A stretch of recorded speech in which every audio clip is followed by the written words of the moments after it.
BA semester 1 को Hindi core 1।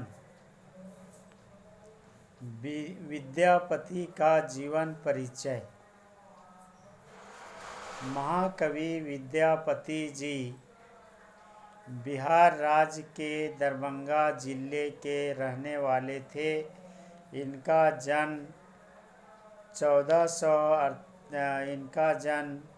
1360 ईस्वी के लगभग विपसी ग्राम में हुआ था।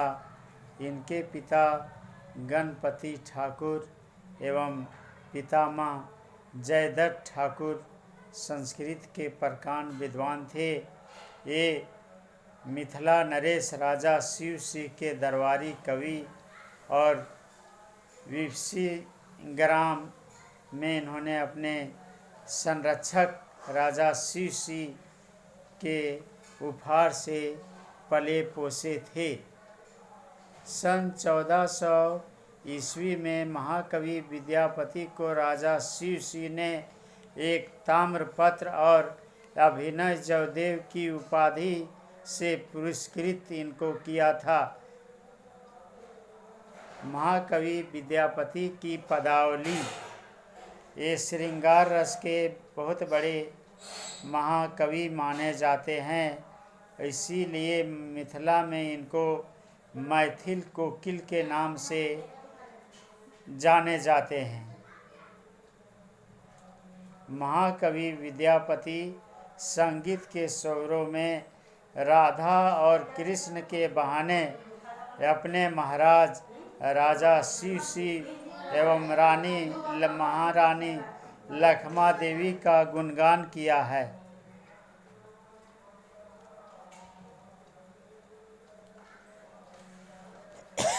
एक बार किसी मुस्लिम बादशाह जो दिल्ली में अपना राजकाज संभालता है, इब्राहिम लोदी, और इब्राहिम लोदी जी के अनुसार दिल्ली के जो राजा हैं, शासक इब्राहिम लोदी जी मिथिला के नरेश को कर नहीं चुकाने के कारण इनको दिल्ली के कारावास में डाल देते हैं और इस प्रकार राजा शिव सिंह की महारानी लखमा देवी बहुत भयभीत हो जाती है।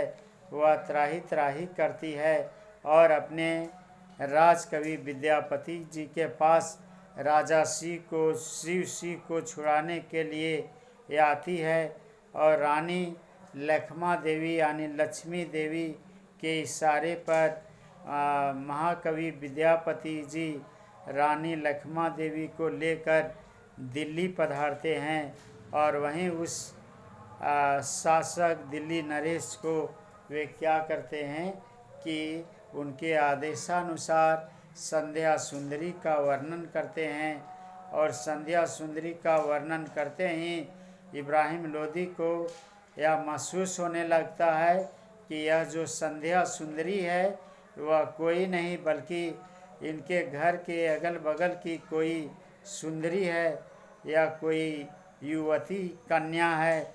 उनको लाने के लिए इनको बार बार बाधित करते हैं कि उस संध्या सुंदरी को हमारे सामने उपस्थित करो।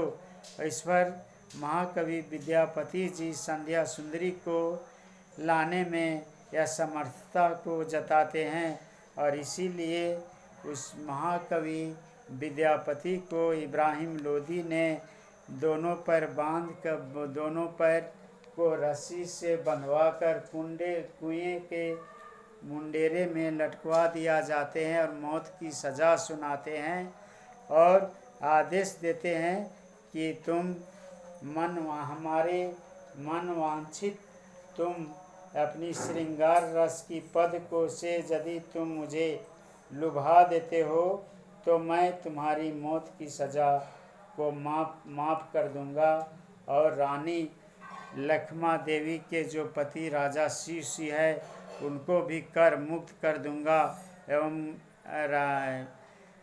पुनः मिथिला नरेश की उपाधि दूंगा। तो इस प्रकार महाकवि विद्यापति जी ने संध्या सुंदरी का वर्णन करते हैं। संध्या कालीन की जो बेला है, जब सूर्यास्त होने लगता है, तो गोधूली बेला के समय गौएं जब जंगल से चर कर आती है और पैर की धूल से उड़ने वाली जो धूल कण है, सूर्य की लाल लाल किरणें से सारा आसमान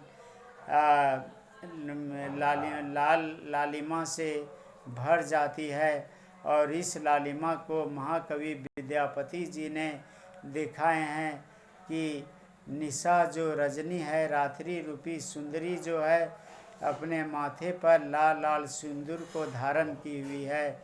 एवं संध्या तारा जो है, वह संध्या सुंदरी अपने काले काले बाल में गज हीरे मोती को सजाई है। धीरे धीरे संध्या समय गोधूली बेला की लालिमा से कालिमा में, अंधकार में, रात्रि में बदलने लगती है। तो यह संध्या सुंदरी के काले काले बाल हैं। इस प्रकार महाकवि विद्यापति जी संध्या सुंदरी का वर्णन करते हैं।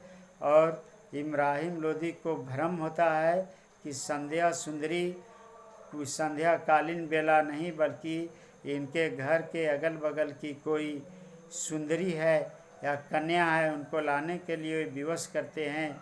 और इस प्रकार महाकवि विद्यापति को संध्या सुंदरी के भ्रम में इनको कुएं के मुंडेरे में दोनों पैर से कुएं में लटका दिया जाता है।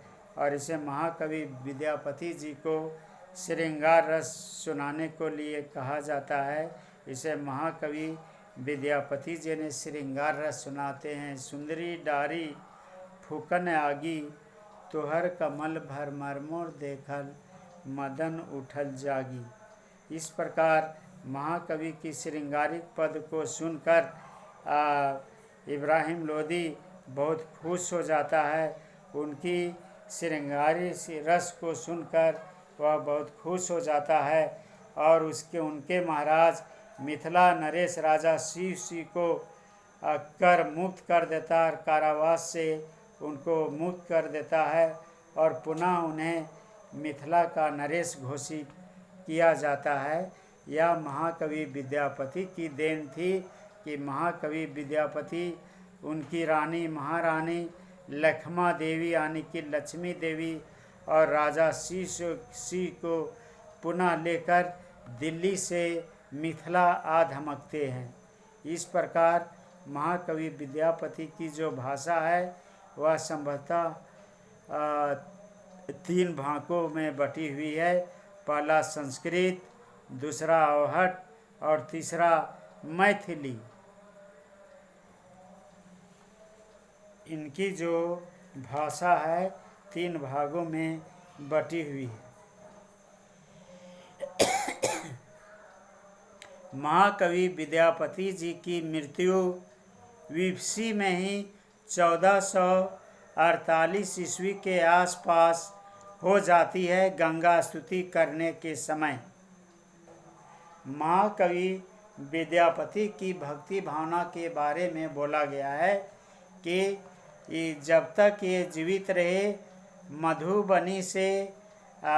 मधुबनी से दरभंगा जिले के पंच परगना स्थान में जहाँ गंगा नदी बहती है, उस स्थान में ये विपसी से 5 किलोमीटर पैदल चलकर विपसी ग्राम से दरभंगा जिला वापस आते हैं, जहाँ गंगा नदी बहती है। और वहाँ ये नित्य स्नान करते हैं, सूर्योदय के समय सूर्य को अर्घ्य देते हैं और गंगा स्तुति करते हैं। इस प्रकार महाकवि विद्यापति का दिनचर्या प्रतिदिन का ही था कि विपसी से 5 किलोमीटर पैदल आकर दरभंगा जिले में गंगा नदी में स्नान करना, गंगा स्तुति करना और पुनः अपना घर 5 किलोमीटर वापस चल जाना, यानी प्रतिदिन 10 किलोमीटर की यात्रा करके ये गंगा स्तुति करते थे, क्योंकि इनका विश्वास था कि जो व्यक्ति एक बार गंगा में स्नान कर लेता है उनके सारे जन्मों के दुख कलेश हैं, पाप हैं, वह सब धुल जाता है और व्यक्ति पाप रोग मुक्त हो जाता है, पाप मुक्त हो जाता है। यह महाकवि विद्यापति की मानना था। इसलिए दिन प्रतिदिन नित्य गंगा स्तुति करते हैं। और जब किंवदंतियों में कहा गया है कि जब वृद्धावस्था आता है तो महाकवि विद्यापति जी को के शरीर में कुष्ठ रोग हो जाता है, और कुष्ठ रोग हो जाने के कारण ये चल फिर नहीं पाते हैं और इनको लगता है कि आज हमारी मृत्यु हो जाएगी। तो इनके अंतरात्मा से आवाज़ आता है, इनकी अंतिम इच्छा है कि जब हमारी मृत्यु हो तो हमारे शरीर को गंगा में प्रवाह कर दिया जाए, गंगा की धारा में। और यही महाकवि विद्यापति के अंतरात्मा से गंगा स्तुति निकलती है। विद्यापति समदयो तोहि यंत काल विश्रयो मोहि, कि माता मैं यौवन भर अपने सारी उम्र आपकी स्तुति में, आपके दर्शन में लगा दिया। मैं नित्य 10 किलोमीटर पैदल चलकर आपके शरण में आया, और जब माता हमारी मरण काल का समय आया है तो आप पैदल चलकर अपने पुत्र के पास नहीं आ सकती है। और इस प्रकार गंगा स्तुति करते ही बिना बाढ़ के और बिना वर्षा के गंगा में बाढ़ आ जाती है। और कवि विद्यापति को गंगा नदी जब उनका मरण काल आता है तो गंगा में बिना बाढ़ के, बिना वर्षा के बाढ़ आ जाती है। और गंगा का लहर दरभंगा जिले से 5 किलोमीटर विपसी ग्राम तक गंगा की लहर आती है और महाकवि विद्यापति को अपने जल में समा लेती है और गंगा में मिला लेती है। तो यह महाकवि विद्यापति जी की गंगा के प्रति भक्ति थी। दूसरी भक्ति महाकवि विद्यापति जी की भगवान राजा शिव के अतिरिक्त उनकी जो भक्ति है भगवान शिव से था। और महाकवि विद्यापति जी ने भगवान शिव का एक नया नाम दिए थे, उगना। उगना भगवान शिव का एक नया रूप था। उगना भगवान शिव महाकवि विद्यापति के भक्ति से इतने अधिक प्रसन्न हो जाते, खुश हो जाते हैं कि वे महाकवि विद्यापति के यहाँ उगना नौकर बनकर महाकवि विद्यापति के यहाँ कई वर्षों तक नौकर का काम करते हैं, झाड़ू सफाई का काम करते हैं। घर में जितने भी काम होते हैं भगवान शिव महाकवि विद्यापति के यहाँ नौकर के रूप में घर का सारा काम काज करते हैं। और किसी कारण महाकवि विद्यापति जी भगवान शिव यानी उगना नौकर को छोड़कर अपनी पत्नी को कह कर के हम घर से कहीं अन्यत्र चले जा रहे हैं, घर में उगना को सारा काम करने के लिए कह देना। और उनकी पत्नी उगना नौकर यानी भगवान शिव को काम करने के लिए कह देती है। और भगवान शिव उगना नौकर का काम जब महाकवि विद्यापति के यहाँ करते हैं तो काम करने में कोई गलती हो जाती है। और इसमें महाकवि विद्यापति की पत्नी जो ब्राह्मणी थी, उनकी पत्नी झाड़ू से उगना नौकर को बहुत पीट देती है, पिटाई कर देती है, जिससे उगना नौकर रुष्ट होकर उनके घर से अंतर्ध्यान हो जाते हैं, उनके घर से कहीं दूर चले जाते हैं। और इस प्रकार जब संध्या को महाकवि विद्यापति जी वापस लौट कर आते हैं तो उगना नौकर को नहीं देखकर बहुत ही दुखित होते हैं और अपनी भगवान शिव की गुप्त बात को अपनी पत्नी को बताते हैं कि जिस उगना नौकर तो नौकर समझकर झाड़ू से पिटाई कर दी। वह उगना नौकर नहीं था बल्कि साक्षात भगवान शिव था। तुमने कितना बड़ा अपराध किया। इस प्रकार उनकी जो पत्नी है ब्राह्मणी बहुत रोती बिलखती है कि मैं कितना बड़ा पाप कर दिया मैंने, और वह मन ही मन भगवान शिव से क्षमा याचना करती है। तो अंत में महाकवि विद्यापति जी भी बहुत रोते बिलखते हैं, क्योंकि भगवान शिव की जो उस भगवान शिव यानी भगवान शंकर से जो भक्ति महाकवि विद्यापति की थी आज यहीं समाप्त हो जाती है। अब दूसरी जिसमें कि महाकवि विद्यापति जी ने भगवान शिव यानी उगना नौकर के बारे में यौहठ भाषा में प्राचीन हिंदी में कविता सुनाए हैं। उगना रे मोर कते गेला, केते गेला शिव किधू भेला, भाग नहीं बटुआ ऋषि बैसला, जो मोर कहता उगना उदेश, ओकर हम दे कंगन बेस। इस प्रकार महाकवि विद्यापति जी ने उगना नौकर के बारे में स्वयं अपने मुख से यह पद गाया। दूसरा है महाकवि विद्यापति की भक्ति भावना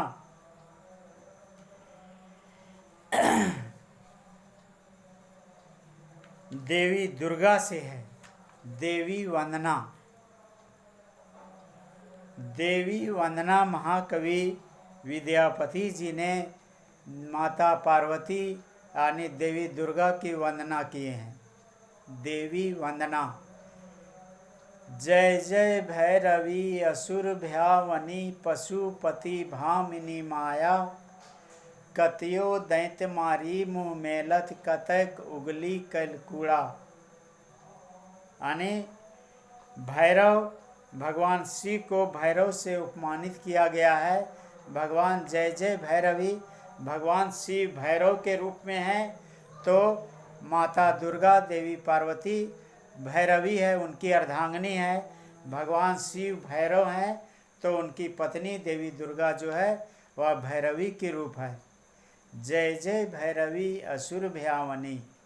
भैरवी देवी दुर्गा माँ काली का नाम सुनते ही बड़े बड़े असुर कोसों दूर भाग जाते हैं, देवी दुर्गा के नाम को सुनते ही। जय जय भैरवी असुर भयावनी। असुर लोग देवी दुर्गा माता पार्वती का नाम सुनते ही भय से भयभीत होकर कोसों दूर भाग जाते हैं। कतियो दैत्य मारी मुँह मेलत, कतक उगली कैलकूड़ा। रक्त बीज जैसे कितने दानवों को देवी दुर्गा ने माँ काली के रूप में वह क्या करती है कि कटकट विकट पुट पांडरी लुधुर फेन उठ फेंका। कतियों दैत्य को पान सुपारी की तरह चबा चबा कर कूड़े के ढेर में उगल देती है। कतियों दैत्य मारी मुँह मेलत। कतियों दैत्य को देवी दुर्गा ने माँ काली ने मुँह में ले ली और कटकट विकट पुट पांडरी लुधुर फेन उठ फेंका, और कितनों को पान सुपारी की तरह कटकट चबा चबा कर कूड़े के ढेर में उगल दी। कटकट विकट पुट पांडरी लुधुर फेन उठ फेंका। उससे माँ देवी दुर्गा माँ काली का रूप बहुत ही भयंकर भयकारी हो जाता है। उनके लपलपाते जिह्वा से मुँह से लहू की धारा निकलती है। कटकट विकट पुट पांडरी लुधिर फेन उठ फेंका। वासर रैनी सबासन शोभित सोनित बीज हरे। सोनित बीज हरे। माँ देवी दुर्गा का माता पार्वती का जो गोरी तन है, जब रक्त बीज असुर को वरदान था कि तुम्हारे रक्त बीज यानी उसके लहू में ही बीज था उसके जीवन का, इसलिए उस असुर का नाम पड़ा रक्त बीज। उसको देवताओं द्वारा वरदान था कि तुम्हारे शरीर से एक बूंद लहू भूमि पर पड़ेंगे तो 1000 रक्त बीज पैदा होंगे, इसलिए उसका नाम बोला रक्त बीज। रक्त से ही उसका जीवन था। भूमि में पड़ते हैं 1000 रक्त बीज पैदा होते थे। इस प्रकार देवी दुर्गा कटकट विकट पुट पांड री लुधिर फेन उठ फेंका, कत्यो दैत मारी मुँह मेलत कतैक उगली कैलकूड़ा, सामर बरन नयन अनुरंजी जलद जोग फूल कोका, वासर रैनी सबासन शोभित सोनित बीज हरे। सोनित यानी कि बीज हरे, रक्त बीज जो मारा जाता है माँ काली देवी दुर्गा यानी कि माँ काली के हाथों। जब उसको वरदान था कि तुम्हारे शरीर से एक बूंद लहू भूमि में जमीन में टपकने से तुम्हारे जैसे 1000 रक्त बीज पैदा होंगे, तो आप कल्पना कर सकते हैं कि माँ काली जब रक्त बीज के सर को धड़ से अलग करती थी, कत्ल करती थी, तो कितने असंख्य लहू की धारा बहती थी। तो आप कल्पना कर सकते हैं कि एक बूंद खून की धारा भूमि में पड़ने से 1000 रक्त बीज पैदा हो गए होंगे, तो असंख्य रक्त उनके शरीर से बहने से कितने रक्त बीज पैदा हुए होंगे, असंख्य रक्त बीज। उतने दैत्यों के मारते मारते कत्ल करते करते देवी दुर्गा युद्ध के भूमि में थक जाती है, तो उनका जो गोरी तन है काली तन में परिणत हो जाती है, यानी कि देवी दुर्गा से माँ काली के रूप में अवतरित होती है और अपनी जिह्वा को इतनी लंबी करती है कि रक्त बीज के खून को भूमि में टपकने नहीं देती है। ऊपर से अपनी जिह्वा को इतनी लंबा करती है कि ऊपर से ही पान कर जाती, चाट जाती है। इस प्रकार महाकवि विद्यापति जी ने दिखाए कि सोनित बीज हरे यानी रक्त बीज मारा जाता है, देवी दुर्गा ने माँ काली के हाथों मारा जाता है। उनके लहू को ऊपर आसमान में ही देवी दुर्गा माँ काली चाट जाती है काली रूप में। इस प्रकार रक्त बीज और उनके जैसे जैसे असंख्य असुर युद्ध भूमि में मारे जाते हैं, और इस प्रकार रक्त बीज दानों का नाश होता है देवी दुर्गा के हाथों यानी माँ काली के हाथों।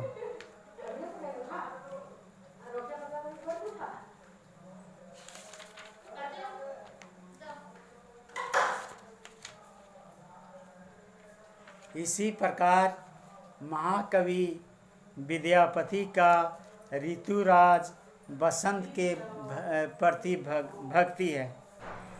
आयल ऋतुपति राज बसंत, धायल अलीकुल माधवी पंत। ऋतुओं के राजा बसंत के आते ही सारा पर्यावरण, सारी प्रकृति फूलों से सज जाती है। आयल ऋतुपति राज बसंत, ऋतुओं के राजा बसंत के बारे में महाकवि विद्यापति जी ने ये पद गाए हैं कि आयल ऋतुपति राज बसंत, धायल अलीकुल माधवी पंथ। अली किसको कहा गया है? अली यानी कि काला भरमर। अली फूलों पर बैठने वाला, फूलों के पराग को चूसने वाला काला भरमर। आयल ऋतुपति राज बसंत, धायल अलीकुल माधवी पंथ। और पीली पुष्प जो माधवी पुष्प बहुत ही सुगंधित है, जिस पर भरमर बैठा हुआ है, गुंजार कर रहा है। इसमें महाकवि विद्यापति जी भरमर और माधवी लता के बहाने कुछ और कहना चाह रहे हैं। मिथिला नरेश, राजा शिव सिंह और रानी लक्ष्मा देवी का वर्णन राधा कृष्ण के बहाने, भरमर और माधवी लता के बहाने, राधा कृष्ण के बहाने उनका गुणगान किया है, राजा रानी का गुणगान किया है। भरमर का रंग काला है और वह रस लोलुप है। वह फूलों से लोलुपता, लोभीपन व फूलों के पराग पर बैठता है, गुनगुनाता है फूलों माधवी लता को देखकर। ठीक उसी प्रकार भगवान कृष्ण भी भरमर की तरह सांवले काले हैं, और कृष्ण भी वह क्या है, राधा को देखकर, गोपियों को देखकर बंसी वादन करते हैं। माधवी पीली जो पुष्प माधवी लता है वह राधा का प्रतीक है, और भरमर जो है कृष्ण का प्रतीक है। जिस प्रकार भरमर पीली पुष्प माधवी लता को देखकर गुनगुनाता है, ठीक उसी प्रकार भगवान कृष्ण को गोपियों की याद या राधा की याद आती है तो वे बंसी वादन करते हैं, बंसी बजाते हैं। इस प्रकार महाकवि विद्यापति जी की वह आयल ऋतुपति राज बसंत, ऋतुओं के राजा के, ऋतुओं के राजा ऋतुराज बसंत के बहाने वे राधा कृष्ण के उपमानित के साथ राधा कृष्ण का वर्णन करते हुए राजा शिव सिंह और रानी लक्ष्मा देवी का गुणगान किए हैं। इनकी जो राधा कृष्ण के प्रति भक्ति नहीं बल्कि इनका ये श्रृंगारिक पद है।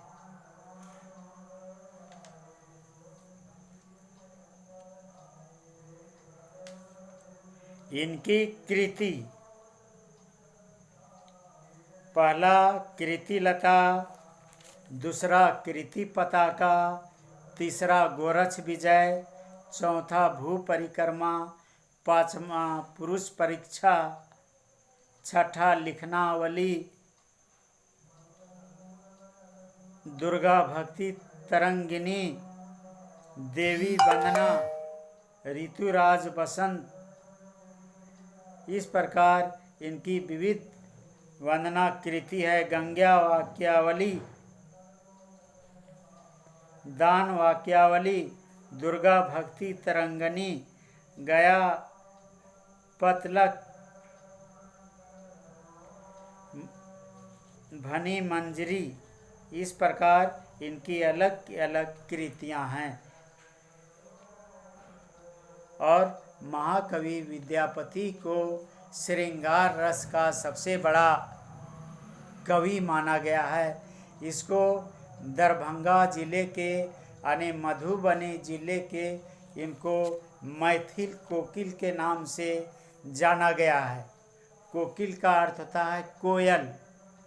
जिस प्रकार ऋतुओं के राजा बसंत के आने से कोयल की कुकू की आवाज़ को सुनते हैं, व्यक्ति का मन आनंद से मंत्रमुग्ध हो जाता है, गदगद हो जाता है, उसी प्रकार महाकवि विद्यापति की श्रृंगार रस के पद को सुनते ही पाठकों का हृदय भाव विभोर हो जाता है, या आनंदमयी हो जाता है, प्रफुल्लित हो जाता है।